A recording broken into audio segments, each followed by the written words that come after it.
Hello, everybody, and welcome. My name is Austin Holmes, and I'm your host of Dallas Housing Coalition's Housing for All webinar series. I'm also fortunate to serve as a member of the Dallas Housing Coalition Steering Committee. We are back once again with the 42nd installment of the Housing for All series sponsored by Dominion, where we discuss whether Dallas is big and if it is truly big enough for everyone. We hope you've been enjoying these impactful one-on-one conversations with DHC members and other community leaders who are Dallas's strongest advocates for keeping Dallas affordable. Our guest today is Dr. Leon Holman, a longtime Dallas resident and former KNON radio host. Please join me in welcoming Dr. Holman to the show. Thank Welcome, you for having me. welcome, Dr. Holman. All right.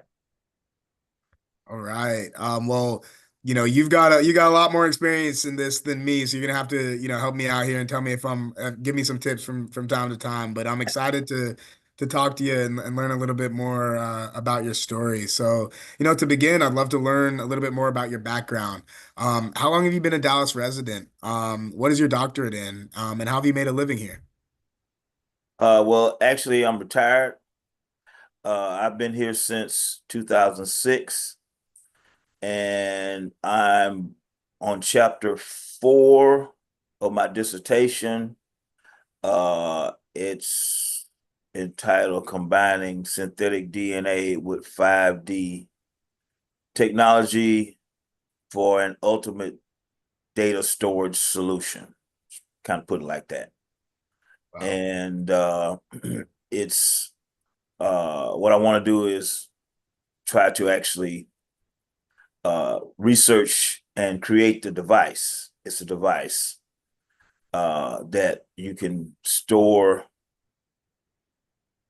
large amounts of information on, Hmm. and it's a standalone technology to begin with. It could be integrated into a cloud platform, but the only misgiving about cloud storage is if you lose your internet connection or your VPN or whatever you want to call it, however you connect to the cloud, Mhm. you may not be able to access your data. And what this does, this makes it keeps your storage in house. And if you want to say have a backup, in the cloud, well, you can do that, but your information will still be right there, and you can recover a lot. You can store large quantities of data. Mm. For example, uh, you people who are technologically advanced may have heard of the Large Hadron Collider. It's where they spin the molecules around in a circle that's 20 miles wide. They were trying to build one here in Texas at one time. But what happens is it creates so much data they can't store it all. Mm. So what this device would do would allow operations, facilities like that to store all their data, which if you're looking for some type of a subatomic particle, Yeah. and you lose any of your data, you might have lost the evidence of the particle being there that you were looking for. Mm. So what this will do, it will revolutionize, hopefully, data storage. Wow, that's that's pretty incredible. You clearly have done some work in the science fields far beyond my comprehension. So That's that's okay. really cool. That's really cool. I would love to talk to you a little bit about your time as a Saturday morning radio host. I believe with KNON 89.3, the voice of the people. I believe it was a non-commercial radio station broadcasting in a community radio format. Can you tell me a little bit about your work there and what the show was like and what you were discussing with folks? Well, Church Information Open Forum is community political affairs, public affairs, and the host uh, had got sick, and I had been supportive of 10 years of him while he was hosting the show, and I just coincidentally, well, maybe not coincidentally, I had been supporting him at the studio because we knew he was having some health challenges. Hmm. And when he had to have a surgery, I kind of stood in for him for about a year, over a year, Hmm. uh, until he got to the point where, unbeknownst to me, he wanted to move in a different direction. Mm. So that's what happened. But I got an opportunity to talk about issues like we had Brian on. I don't know whether it was once or twice. I Hmm. know it was at least once, and he got a chance to address things that the Dallas Housing Coalition is talking about, Hmm. and other different topics that mostly were uh locally driven, local issue driven, Yeah. and uh we're trying to find something now that we can do on our own Mm. with a similar comparable platform. But it was a great experience because I learned actually how to be on air. Yeah. And at first you start off, you kind of stumble a little bit because you're Yeah. not used Oh, to. I know it.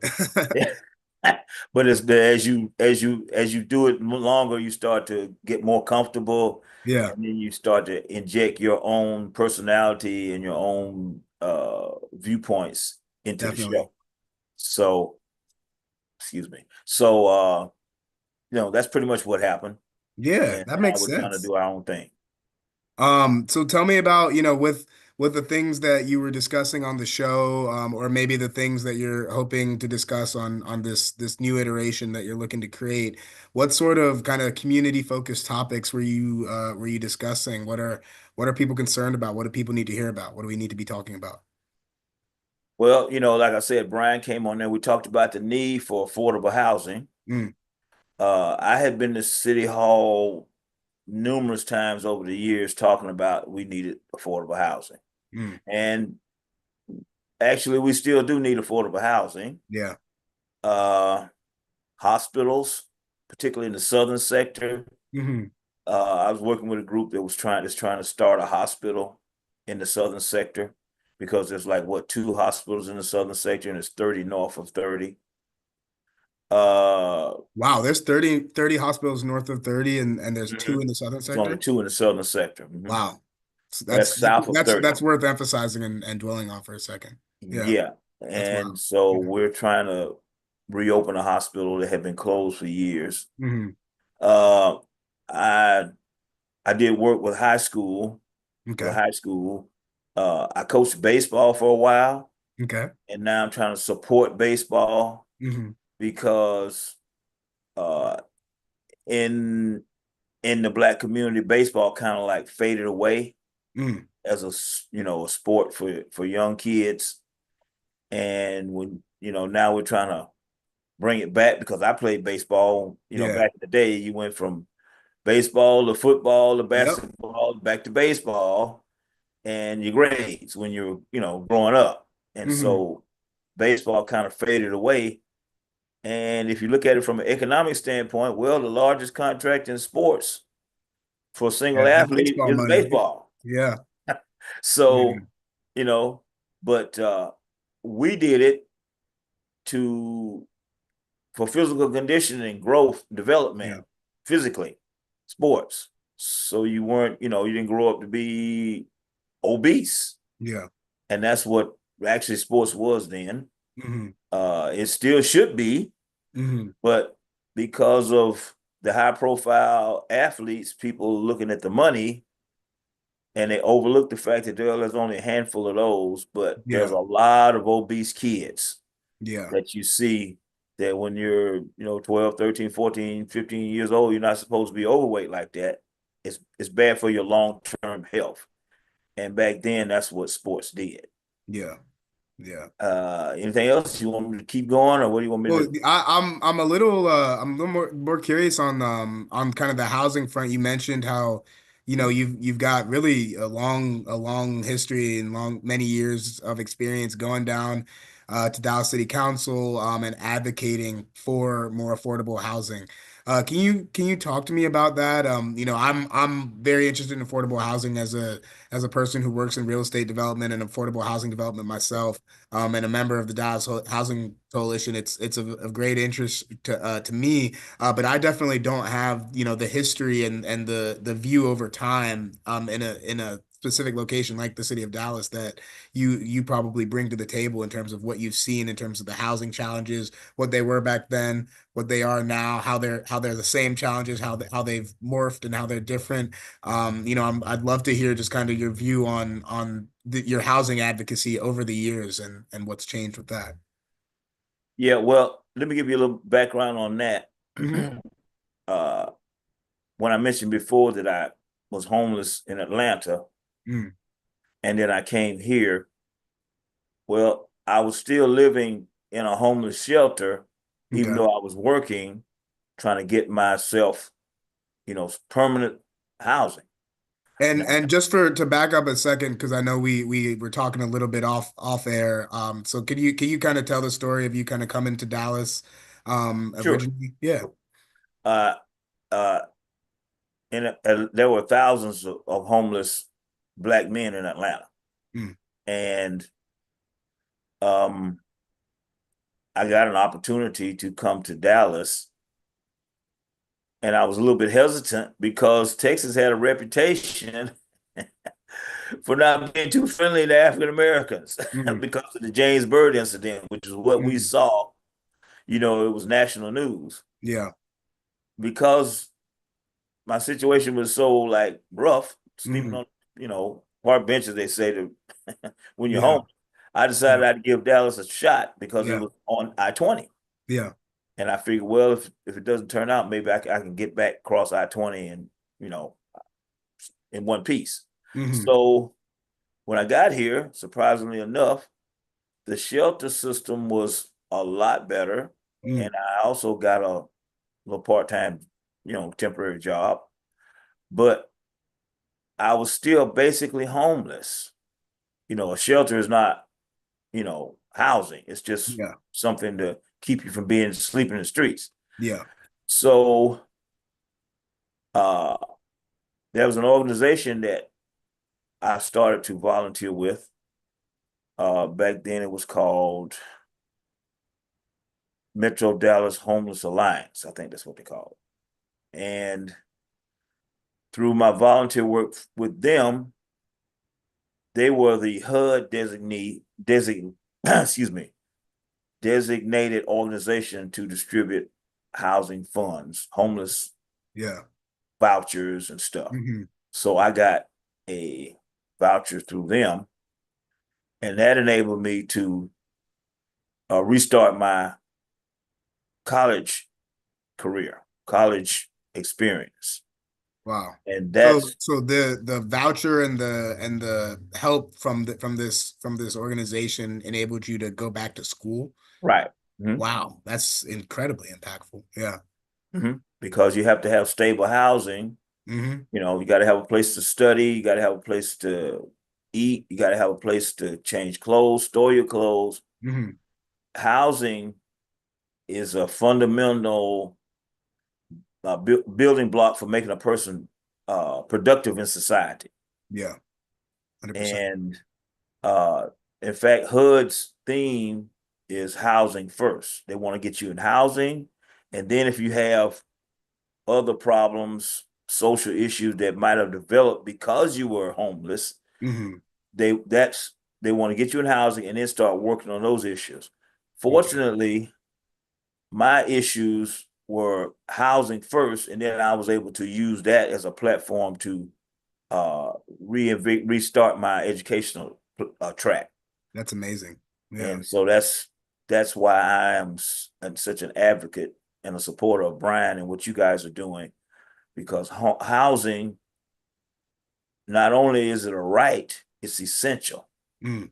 And there are some people who will never be productive because they've been basically destroyed by homelessness and the other things that this society creates. When you Mm. see trillion people with $400 billion, and then you, on the other hand, you see a guy sleeping on the streets. Yeah.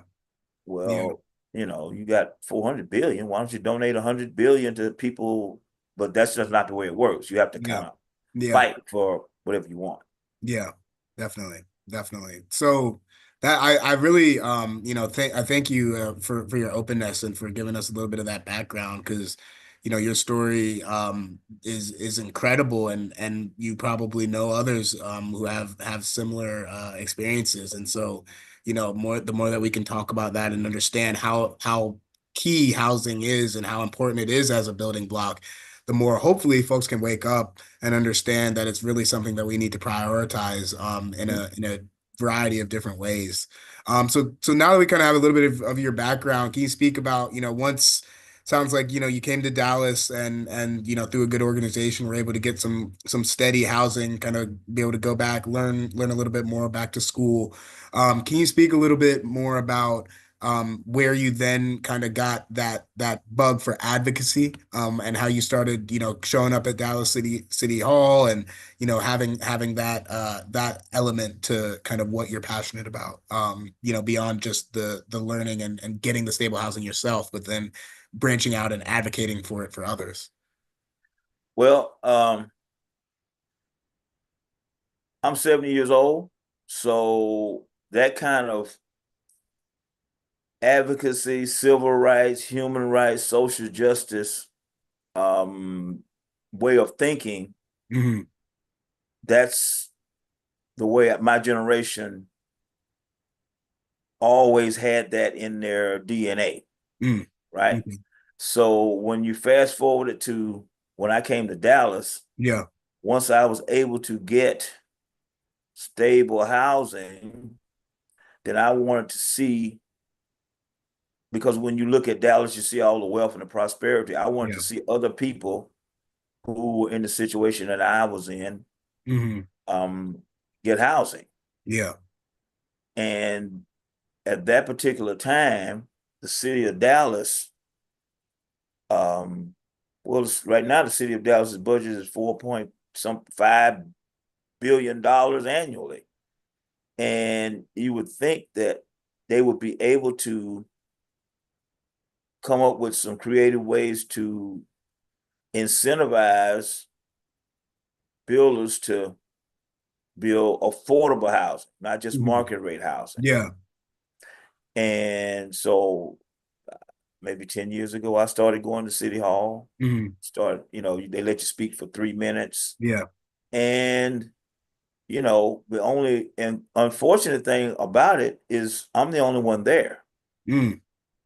See, Yeah. and so they just let me speak for 10 minutes or three Yeah. minutes rather.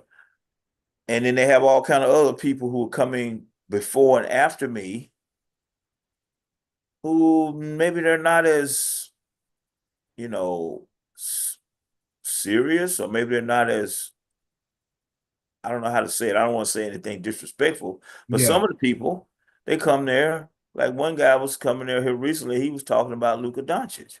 Well, City Hall is not the place to talk about that. Yeah. You're wasting valuable time Yeah. that other people who need to talk about serious issues that City Hall has a direct impact on could be Hmm. taking. Yeah. And so I'm in the mix, but I still said what I needed to say, what I could say, Yeah. and I just came back periodically. It's Yeah. something any citizen can do. Yeah. Would it be on housing cases, or just or more generally, or what I guess how were you able to use your voice to kind of get it heard on these housing matters? I would come in with my own different uh, approaches to what I thought the city might do to address the lack of affordable housing. What type of approaches? Well, um, in the not too distant future, I'm going to talk about vacant plots of land in the southern sector. Hmm. I know one plot of land in particular, 5 acres, Mm. that is in an area that would want some housing development, Hmm. as opposed to, there was a recent controversy about a builder who wanted to build some housing in the northern sector. Mm-hmm. And the people in the northern sector came to City Hall and said, we don't care if you approve the permit or not. We don't want it. Mm. But in the southern sector, where there's nothing, that of that magnitude when it comes down to development, people Mm-hmm. would love that. Mm. You don't see any tower cranes on the south side. Mm. You know what I mean? Yeah. You see tower cranes on the north side, but on the south side, where people want the development, they Mm-hmm. want the housing, they want the economic engine that development of 1,000 units this guy wanted to build. He started to start off with 1,000 units and then go up to 3,000 units or whatever. Mm. That's what he was saying on the news. Yeah. And they would want that. But, you know, the city wasn't really advocating for it. Mm-hmm. And then unfortunately, the mayor said that he thought it was better for private uh private enterprise. What I can't remember the exact word he used, but the private sector Yeah. to do affordable housing. And I'm afraid that that's kind of like the antithesis of what needs to happen when it comes down to affordable housing. The city Mm-hmm. should advocate and try to come up with money Mm-hmm. because the private sector is concerned about profit. They're not Yeah. concerned about people. Yeah. So if you can't pay what they want for their housing and you're on the other side of 30 where they don't Mm-hmm. see you, Mm-hmm. it's just going to, they're the guys that's creating the conditions for this blighted, whatever you want to call it, ish thing that you see once you go across 30. It's like two worlds, one north of 30, one Mm-hmm. south of 30. And economic development in the southern sector can start to address and make these areas equal. Mm-hmm. So for instance, if you go on Martin Luther King Mm-hmm. and you start off at Fair Park, when you start going south, there's not a single gas station on a 4-lane thoroughfare for like 6 miles. Because I almost ran out of gas. That's how I That's found out. yeah. Now, on the other That's hand, right near our urban core, that's right. And on yeah, the you're other telling me hand, some things that I did not know. right, yeah, because if people don't actually go to the southern sector and they Mm-hmm. ride around, they'll see, well, wait a minute. When I go north and I start going to North Dallas or, Highland Park, start going Mm-hmm. there, Mockingbird, all these different areas. Oh, everything's wonderful. Once you Mm-hmm. cross 30, it's like two different cities or two different planets. There's no Yeah. economic development. Housing is old. I mean, there's no grocery stores, Yeah. you Well, let know. me ask you about something that I see because one thing that you said really does ring true. If it's if it's pure market rate, it's going to be difficult, to develop at a community that's actually affordable for folks of different incomes because I'm in it every day and I understand, the construction pricing, where interest rates are at, everything of that nature. And without any sort of subsidy, the cost that it is to build, to recoup that cost, Mhm. is really the only way you're doing that is these extremely high Class A rents that you see folks charging over the city with a lot of the new construction. And so it definitely is a challenge to build new housing that's actually affordable for folks without any sort of subsidy, without any sort of help from local government or state government, because of some of those factors, some of those inputs, and some of where all the math works out. Because at the end of the day, those market rate developers, it is tends to be a for-profit developer, and so they're following that profit. But as an affordable housing developer, I did want to ask you about this. Um, I have heard sometimes, and I've, investigated and been interested sometimes about doing more affordable housing in Dallas's southern sector. But sometimes I've seen and received certain elements of pushback there. Just because sometimes I talk to folks and sometimes I've talked to folks in government who kind of say, look, a lot of what you're saying is true, but the simple fact is that some of the housing that is there, while it's not new, is actually at that affordable level. Whereas some of the housing, up north is really not affordable. And so sometimes what I hear as an affordable developer is that there's, pushback in the community, and that, the community kind of doesn't want some of those affordable units in some of the areas that have already, because of lack of investment and things like redlining and things, that have hurt Dallas for decades. What I've seen is that sometimes there is a little bit more pushback and a little bit more skepticism on actually providing affordable housing in those areas that some might say are already relatively affordable. What would you say about that in terms of providing that sort of affordable housing in those areas? Given that there are, not everyone, but there are some conflicting viewpoints on, providing affordable housing in the southern sector. Well, okay, affordable housing and adequate affordable housing could be two different things. It's What a I'm great saying point. is, if you live in a house, your rent you can afford it, but the house is falling apart. Mm, Then it's not code compliant. I don't know mm, about that one. You can't substitute one for the other, and you got to be creative when it comes down to building affordable housing. That you got to go and look and see where other places, say for instance, Houston. mm. Houston has done a great job of addressing affordable housing Yeah, and homelessness. And well, you don't have to reinvent the wheel. You just have to go to the guy that's already got a wheel and ask him to show you how to make yours. yeah, And so yeah. What are uh, some things that Houston is doing? Because I've heard Houston's been doing some really great things. now, off the top of my head, I can't really tell you Mm, because you know I got a lot of stuff going. yeah, But if understood, I had understood. some time to come back Yeah, later date after I've done some research, yeah, I could come up with I can bring in some suggestions yeah, that have already been proven yeah. to work. But off the top Yeah. of my head Well, right well, now, I know from, from looking into it, Houston's doing some really, like you said, getting creative, and utilizing, some existing areas and existing space to be more proactive in addressing homelessness and addressing situations where people have substandard housing. So that's, really great on them, and that's very interesting. And I'd love to, talk to you more a little bit about that. Brian told me that you had him, on the radio show mhm. that you hosted a while back. And a council member actually, while he was on, called into the show live to discuss the bond program. Can you tell me about what that experience was like for you as the host and what you think it says about KNON and its listeners? Well, the platform is necessary, Mm, right? Because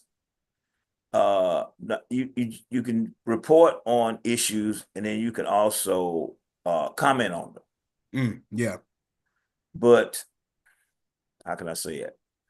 There are certain radio platforms that that's all they talk about, not just 1 or 2 hours, one day a week. okay, So that's what's really needed, mm, more broadcast access, yeah, uh, where you can address different topics for a mm, more extended period of time, yeah, where the listening audience can call in, as you mentioned about the council person, and mm, then you can have that interaction yeah, with the constituents that voted in the council person and that council person, as definitely, well as the host. yeah, But that's the format that was available, and like I said, I had supported it for years. yeah, But we definitely need actually a station that actually does that as their main format, as opposed to just two just on the hours on a side, Saturday. yeah. Right. Okay, that makes sense. Whenever the council member called in, what was discussed with the bond program? Was it what was that discussion like? Maybe I can't remember as verbatim as maybe somebody that's listening looking at this podcast would Mhm. like, but it was before the bond election, if I Okay. make no mistake. Yeah. And there were questions about what the bond would be spent for, as far as how much would be spent on affordable housing. Hmm.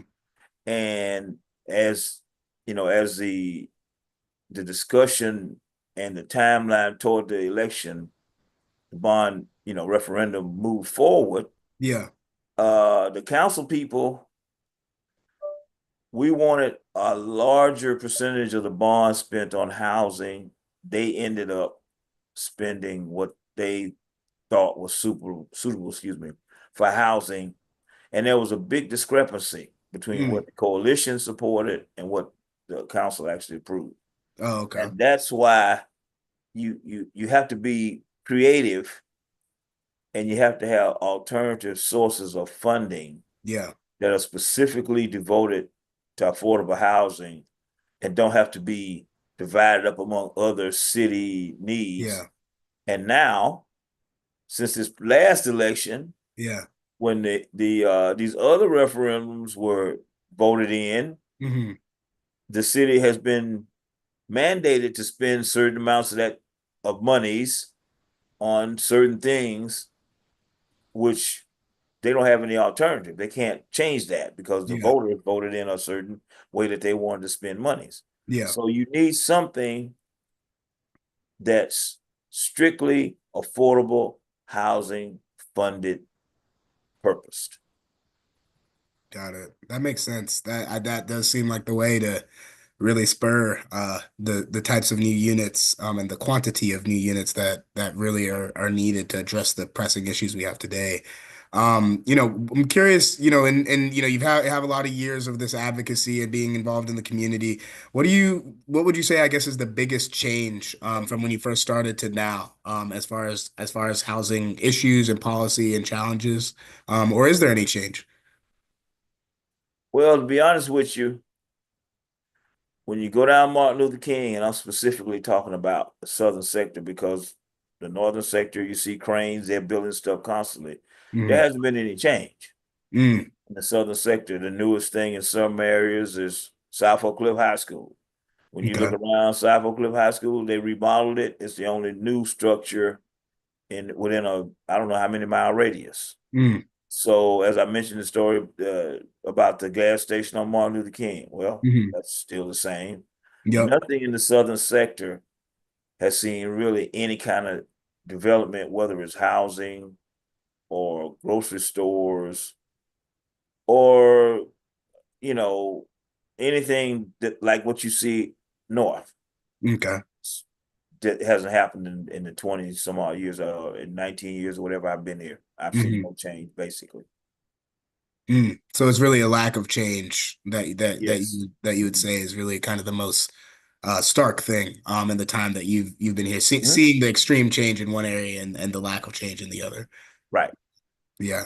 What I guess is there anything that you'd like to kind of give us today as far as a call for action in terms of the next steps that you really want folks watching this to think about and to take to the conversations they're having within their communities, or anything that we didn't talk about today that you'd like to leave with the viewers that you just want people to be thinking about, that maybe you uniquely can share based on your experience and the things that you've seen, um, you know, contending with housing issues in Dallas.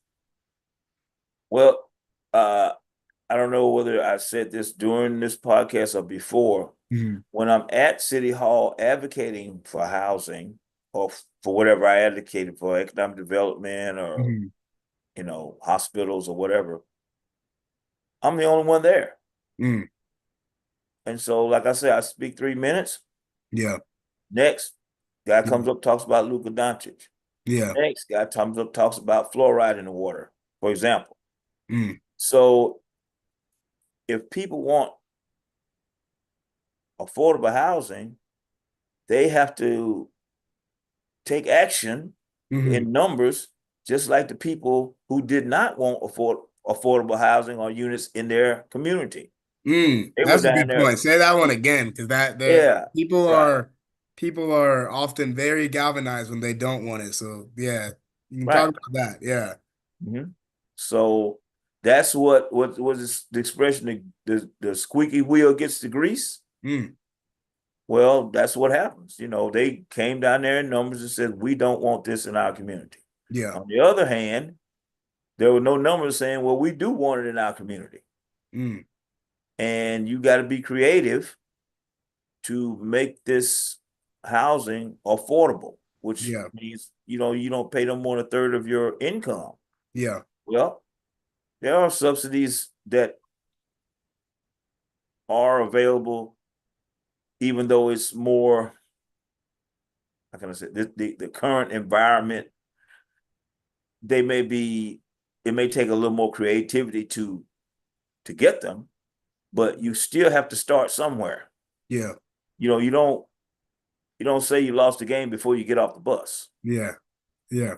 That's what football saying, Yep. athletic Yep. saying. You know what I'm saying? Oh, we're not going to win this game, so we're not going to even get off the bus. Nope, Yeah. you got to get on the field Yep. and start playing, and maybe your opponent will make a couple of mistakes.